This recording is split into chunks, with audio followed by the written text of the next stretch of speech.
El mismo objeto aparece en manos de dioses separados por 3000 años y medio planeta.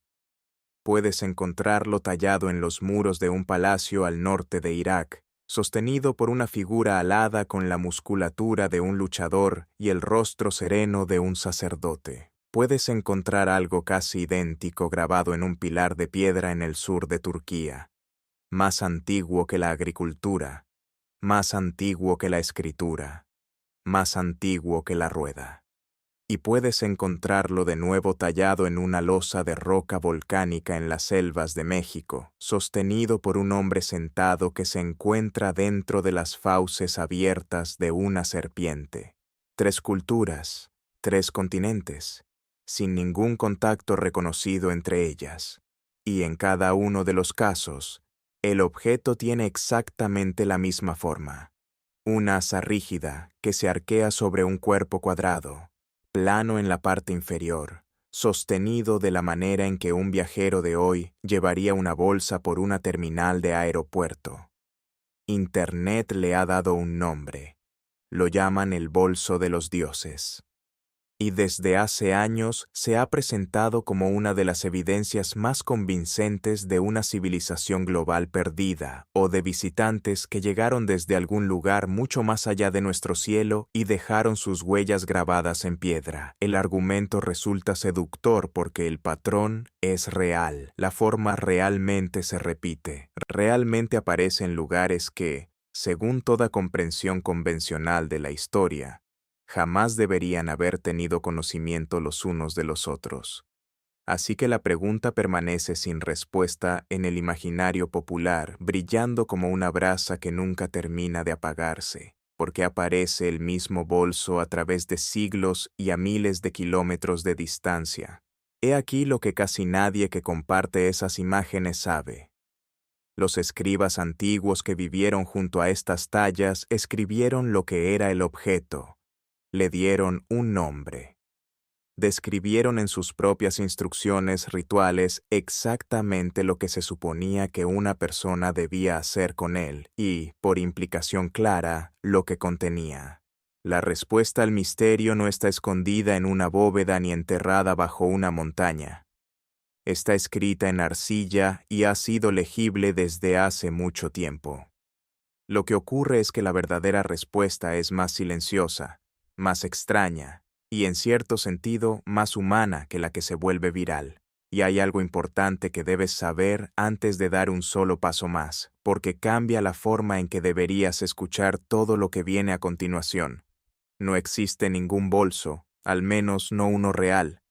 Nadie ha desenterrado jamás un ejemplo físico de este objeto como artefacto autónomo que puedas colocar sobre una mesa y abrir. Lo que existe son representaciones, imágenes, una forma tallada en relieves y monumentos por personas que vivieron separadas por miles de años. Así que cuando un titular promete que los científicos finalmente abren el bolso sumerio de los dioses, comprende lo que ese titular está haciendo. No se puede abrir una imagen. Lo que sí puedes hacer es leer las palabras que esa misma civilización dejó escritas. Observa con cuidado lo que las figuras talladas están haciendo realmente con sus manos. Y deja que el misterio se resuelva como la historia verdadera se resuelve. Lentamente, a partir del contexto, del lenguaje, de la acumulación aburrida y hermosa de evidencias. Esa es la historia que vamos a contar. Y cuando lleguemos al final, los relieves de la sala del trono te parecerán completamente distintos a como te parecen ahora mismo. Comencemos donde el objeto aparece con mayor claridad, porque la claridad es la base sobre la que se construye la confianza. Acompáñame a las ruinas de una ciudad que el mundo antiguo llamaba Kalhu, un lugar que los mapas modernos señalan como Nimrud, a orillas del Tigris, en lo que hoy es el norte de Irak. Hace casi 3000 años, este era el corazón administrativo y pulsante de uno de los imperios más formidables que el antiguo Oriente Próximo produjo jamás, el Imperio Neoasirio. y en su centro se alzaba el palacio de un rey llamado Assur-nasir-pal II, quien gobernó aproximadamente entre el año 883 a.C. y el 859 a.C. Era tanto constructor como conquistador, y el palacio que levantó fue diseñado para abrumar, no para consolar, no para cautivar, sino para abrumar. Imagina las paredes de la sala del trono. Estaban revestidas desde el suelo hasta más allá del nivel de los ojos con enormes paneles de yeso pálido, tallados en bajorrelieve y antaño pintados con colores que hace mucho desaparecieron de la piedra. No eran decoraciones en el sentido en que hoy entendemos el arte colgado en una pared.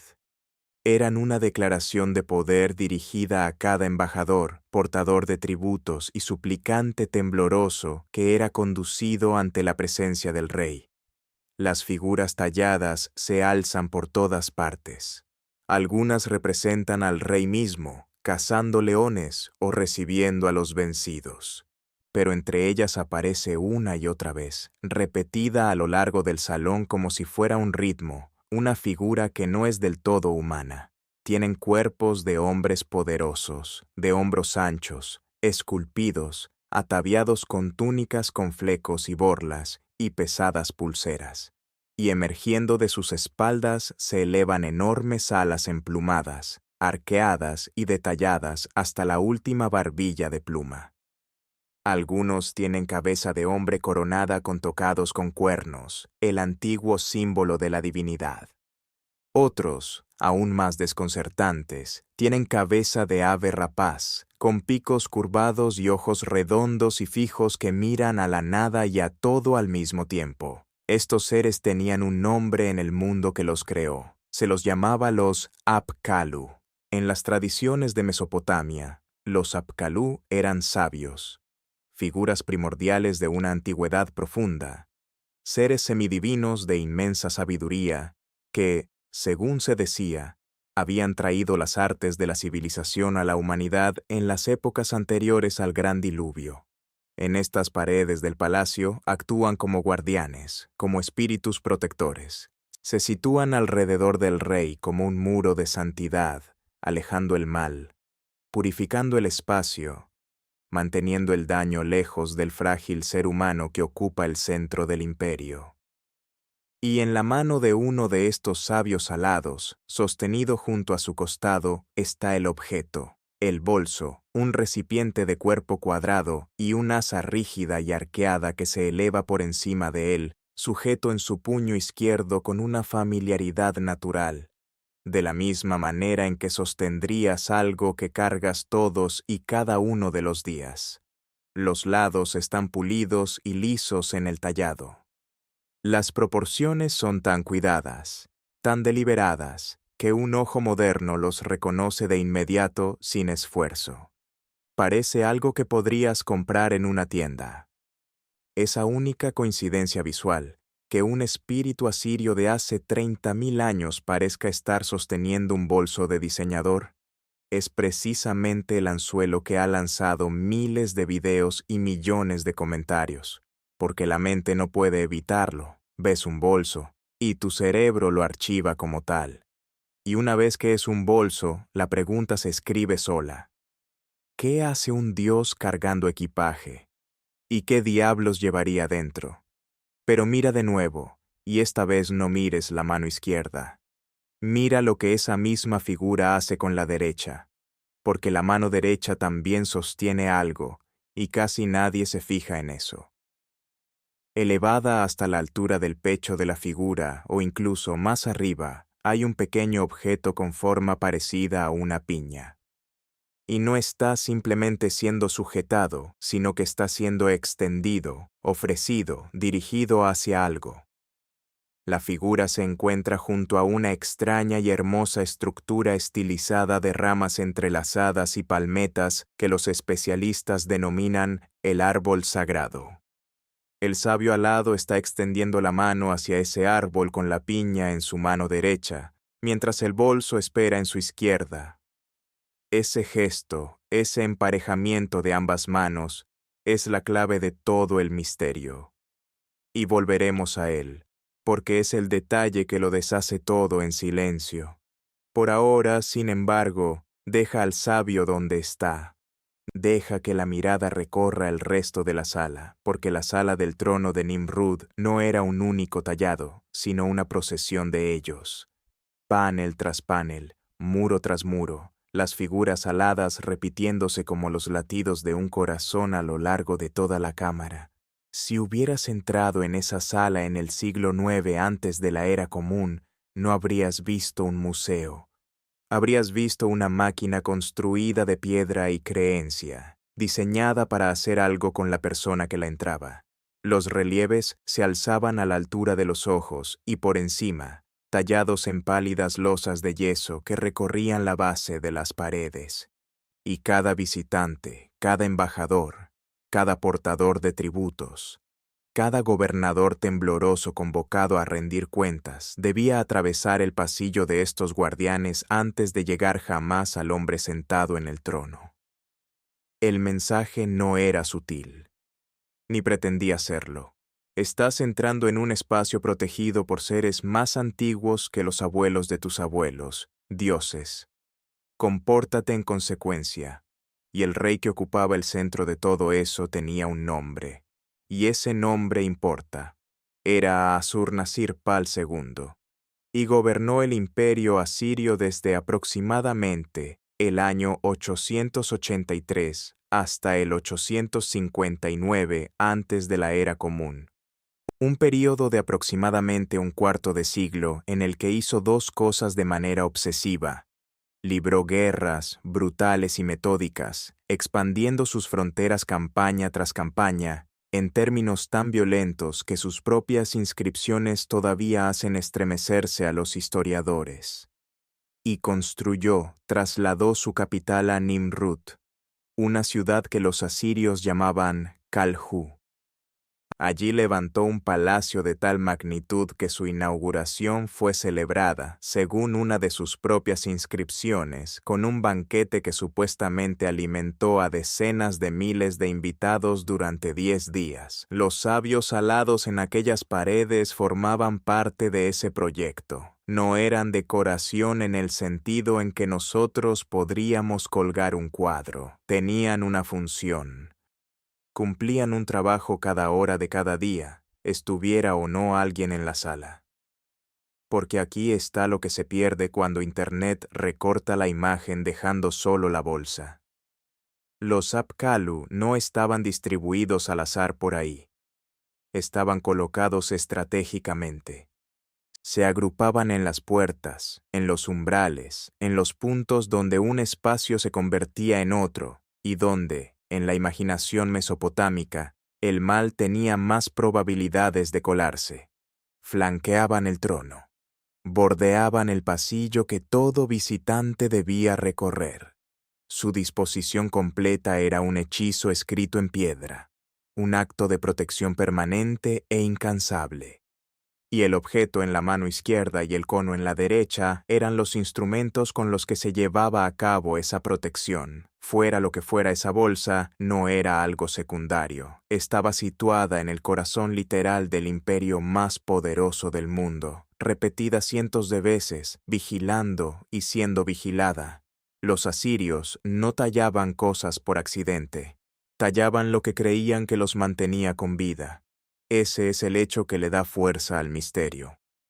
Porque si este objeto fuera trivial, una cesta, una fiambrera, un simple elemento decorativo, cabría esperar que variara, que cambiara, que escultores descuidados y apresurados lo dejaran de lado. Pero no varía, panel tras panel, a lo largo de décadas de tallas, entre distintos artistas trabajando en diferentes bloques de piedra. La forma se mantiene, el cuerpo cuadrado, el asa rígida arqueada, las proporciones casi idénticas de una figura a la siguiente.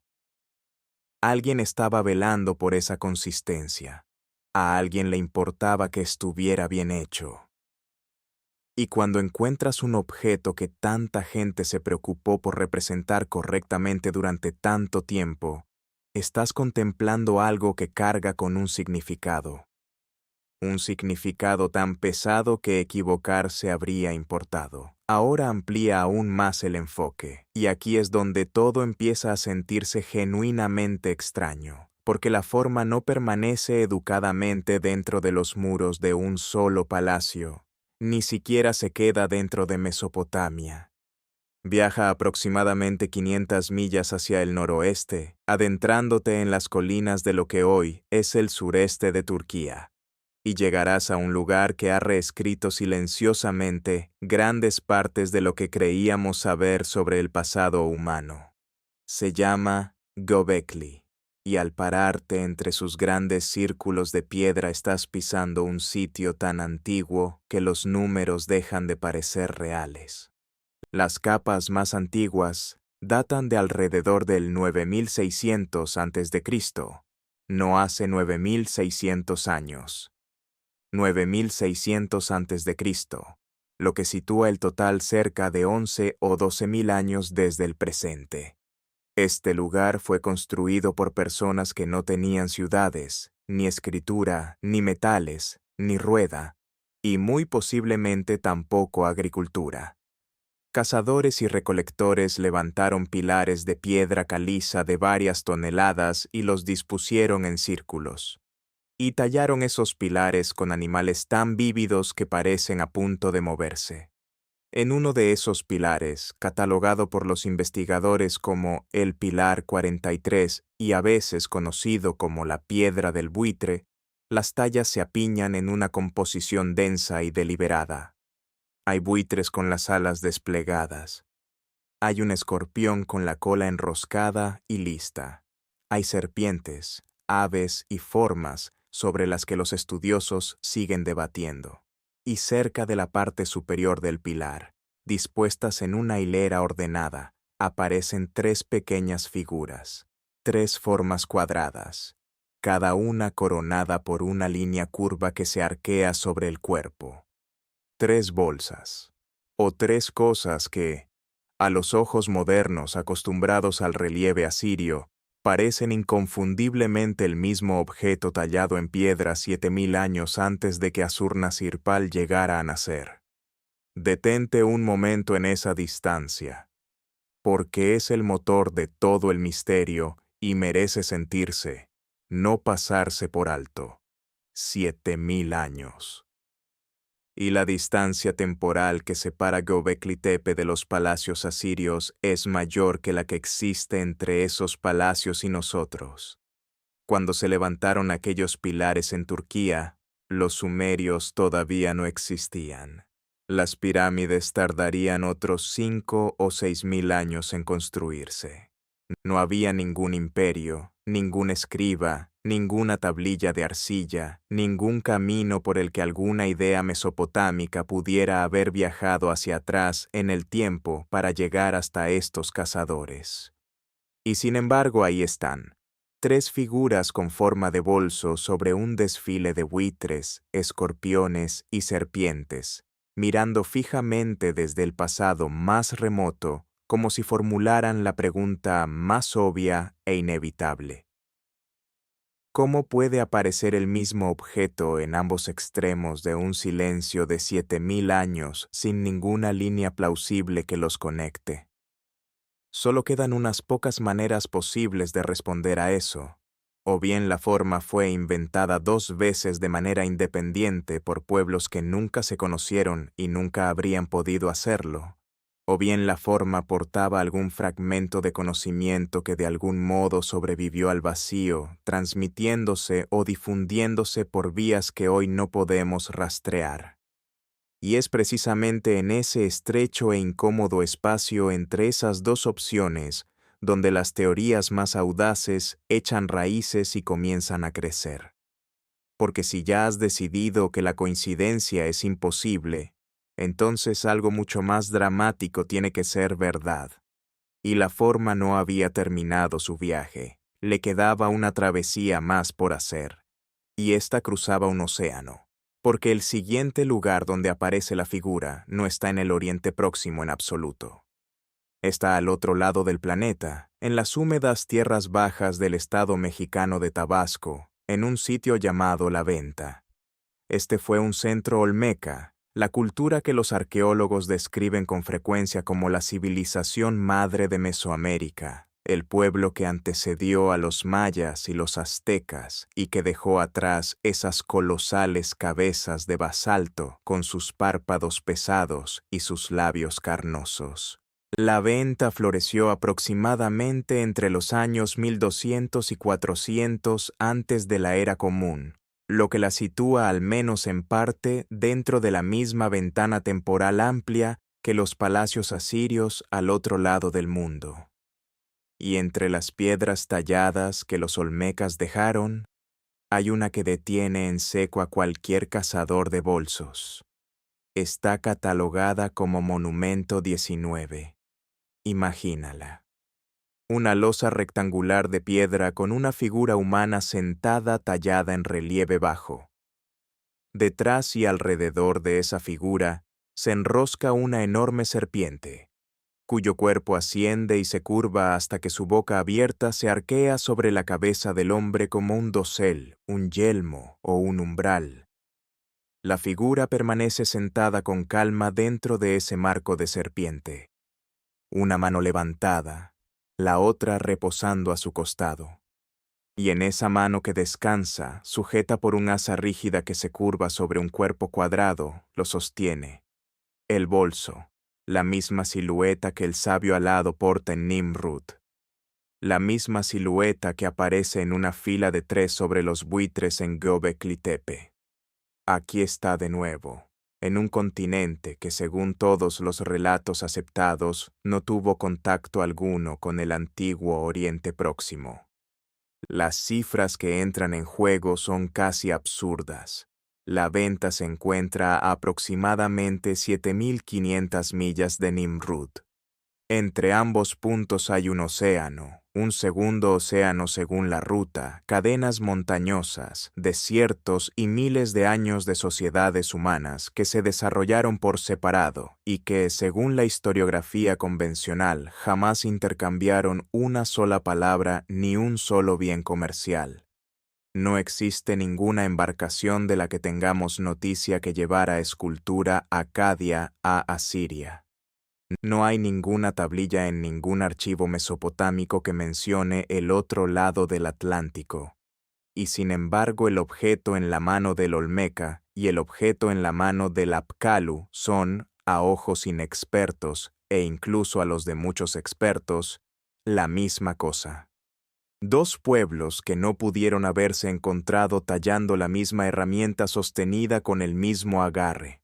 Para cuando has alineado esas 3 imágenes una junto a otra, Turquía, Irak, México, el patrón ha dejado de sentirse como una curiosidad y ha empezado a parecer un mensaje. Y una vez que estás en ese estado de ánimo, los ejemplos comienzan a multiplicarse, porque el ojo humano es extraordinariamente bueno, encontrando una forma que le han dicho que busque. La gente empezó a ver bolsos en todas partes. Señalaron a los maorís de Nueva Zelanda, cuya tradición oral conserva la historia de Tauhaki, un héroe que asciende a los cielos y regresa portando 3 cestas de conocimiento sagrado al mundo de los vivos. 3 cestas, no una, no 2. 3 recipientes de sabiduría divina que remiten, al menos en la narración, a esas 3 formas alineadas sobre el pilar turco. Apuntaban al antiguo Egipto, donde entre los jeroglíficos existe un pequeño símbolo con forma de recinto cuadrado, del que emerge un asa redondeada en la parte superior. Un símbolo que los estudiosos interpretan como la morada o santuario de un dios. La vivienda de una deidad representada como una caja con asa, y señalaban también las paredes de las tumbas del Imperio Nuevo, donde las deidades pintadas sostienen a veces pequeñas bolsas entre los puños. Pequeños recipientes ordenados cuyo propósito las pinturas nunca terminan de explicar. Ponlo todo junto y el efecto es verdaderamente desconcertante. Un pilar turco anterior a la agricultura, una pared de palacio asiria, un monumento olmeca con serpientes, un mito polinesio de 3 cestas caídas del cielo, un símbolo egipcio para la casa de lo divino. A través de todos ellos corre el mismo hilo, un recipiente con asa, y de nuevo alguna asociación con dioses, con el conocimiento, con lo sagrado, con la frontera entre el mundo humano y algo que lo trasciende. Una vez que has visto la secuencia, resulta muy difícil hacerte olvidar lo que has visto. Y esa dificultad, esa resistencia casi física a calificarlo de simple coincidencia, es exactamente lo que otorga su fuerza a las explicaciones más espectaculares. Así que démosles a esas explicaciones la oportunidad que merecen, porque se la merecen y porque fingir que son absurdas solo las fortalece en la mente de quienes las defienden. La versión más sólida del argumento no depende de hombrecillos verdes. Va así. Música. Las culturas humanas son tremendamente inventivas y tremendamente diversas. Construyen de manera diferente. Se visten de manera diferente. Entierran a sus muertos de manera diferente. Dibujan a sus dioses con rostros distintos. Cuando dos pueblos completamente desconectados producen casualmente el mismo motivo específico y le atribuyen exactamente el mismo significado concreto, la divinidad, el conocimiento sagrado, el vínculo entre el cielo y la tierra. Esa convergencia exige una explicación. La casualidad pura, sostiene el argumento, no produce ese tipo de coincidencia tan precisa a lo largo de 7.000 años y 7.000 metros de distancia. Algo debe conectarlos. O bien una sola civilización perdida, más antigua que todas las demás, que sembró sus símbolos por todo el globo antes de desaparecer sin dejar rastro. O bien visitantes llegados de algún otro lugar completamente distinto, recordados por testigos atemorizados y deslumbrados que grabaron lo que vieron de la mejor manera posible.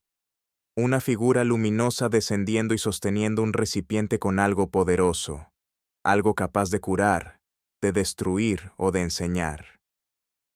Es una historia seductora, y es seductora precisamente porque toma el patrón en serio en lugar de descartarlo con un gesto. Cualquiera que haya sentido erizársele el vello de los brazos contemplando esas 3 imágenes una al lado de la otra, entiende la fuerza que ejerce. Pero una buena teoría debe hacer algo más que explicar la evidencia que te resulta conveniente. Tiene que sobrevivir a las preguntas que preferirías no hacerte. Y hay una pregunta que la teoría de la civilización perdida nunca ha podido responder. Una pregunta tan sencilla que tiende a perderse bajo el peso dramático de los océanos y los milenios. Si una sola civilización global abarcó alguna vez toda la Tierra, enseñando a cada cultura el mismo símbolo sagrado, ¿por qué el bolso con asa es casi lo único que todas comparten? ¿Dónde está el alfabeto común? Música. ¿Dónde está la unidad de medida compartida? La técnica constructiva idéntica, el calendario coincidente, música, esas palabras sueltas que se filtran de una lengua a otra, la forma en que el contacto real siempre deja su huella. El intercambio cultural verdadero es música desordenado y abundante. Cuando los pueblos se encuentran de verdad, comercian con mucho más que una simple silueta. Intercambian cosechas, enfermedades, palabras malsonantes y docenas de dioses. Una civilización docente de alcance mundial que dejó atrás exactamente un recipiente con asa, y nada más no es una civilización. Música es una forma, y las formas, resulta, tienen la costumbre de ser inventadas una y otra vez por personas que nunca se conocieron, por razones que resultan casi vergonzosamente mundanas. Para entender por qué, tenemos que dejar de mirar fijamente la bolsa en sí y observar por fin lo que hay en la otra mano, porque es en la otra mano donde todo el misterio se deshace en silencio. Durante décadas, la conversación se centró obsesivamente en la caja, el asa, música, la base plana, el cuadrado pulido. Casi nadie hablaba de lo que las figuras aladas hacían con su mano libre. Y una vez que lo notas, no puedes dejar de verlo. En relieve tras relieve a lo largo de los muros del palacio asirio, el apical no se limita simplemente a sostener el cubo. Está extendiendo la mano hacia el árbol sagrado o hacia el rey con un pequeño objeto sujetado entre sus dedos. A primera vista parece una piña de pino. Está levantado, inclinado, dispuesto exactamente en el gesto de alguien a punto de lanzar líquido al aire. Ese objeto también tiene nombre. Los escribas lo llamaban un purificador, un mulo, un aspersor. Y en el momento en que lo emparejas con el cubo, toda la escena cambia de registro. Esto no es un dios sosteniendo un misterioso recipiente de poder prohibido. Es un sacerdote o un espíritu actuando como tal, atrapado en medio de un ritual que en realidad podemos reconstruir.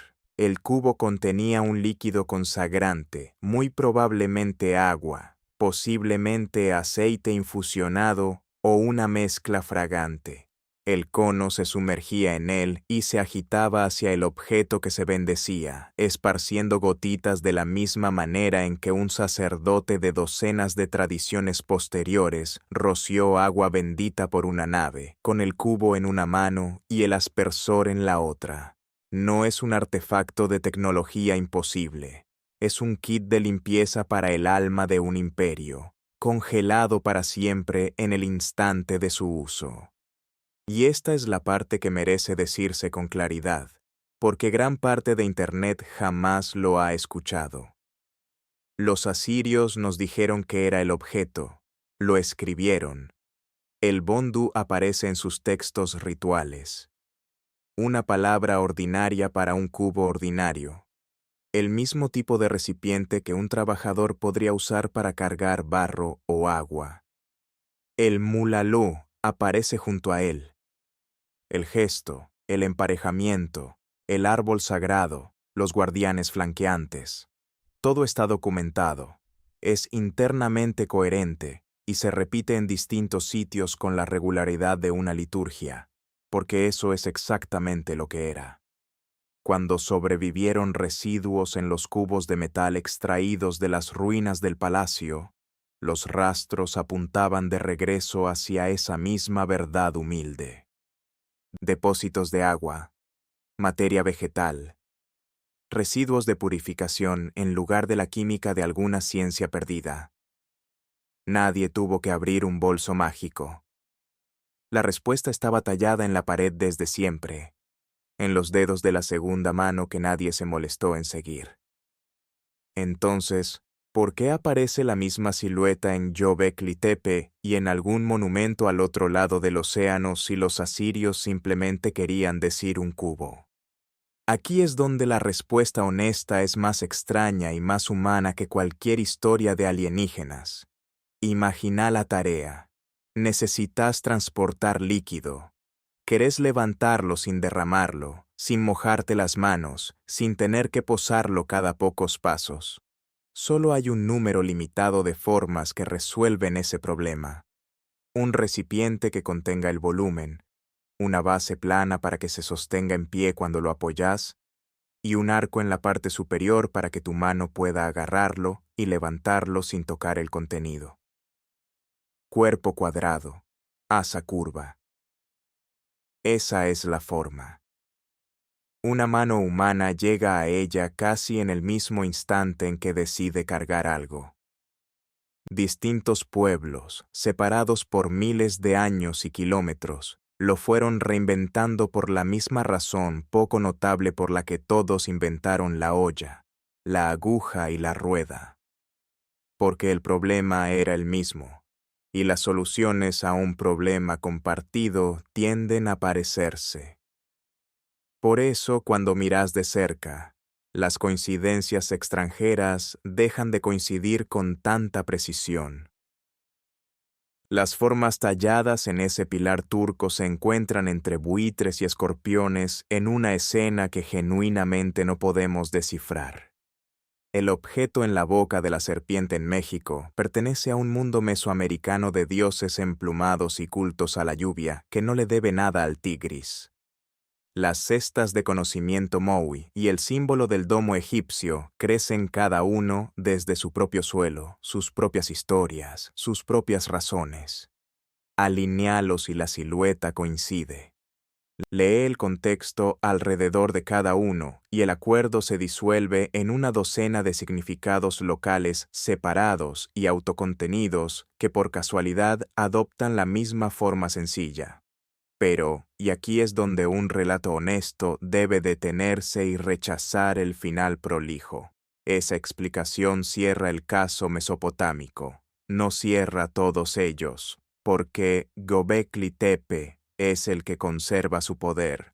El pilar 43 fue tallado hace aproximadamente 11.600 años por personas que aún no habían inventado la escritura, la agricultura, las ciudades ni los reyes. No hay texto ritual alguno al que consultar.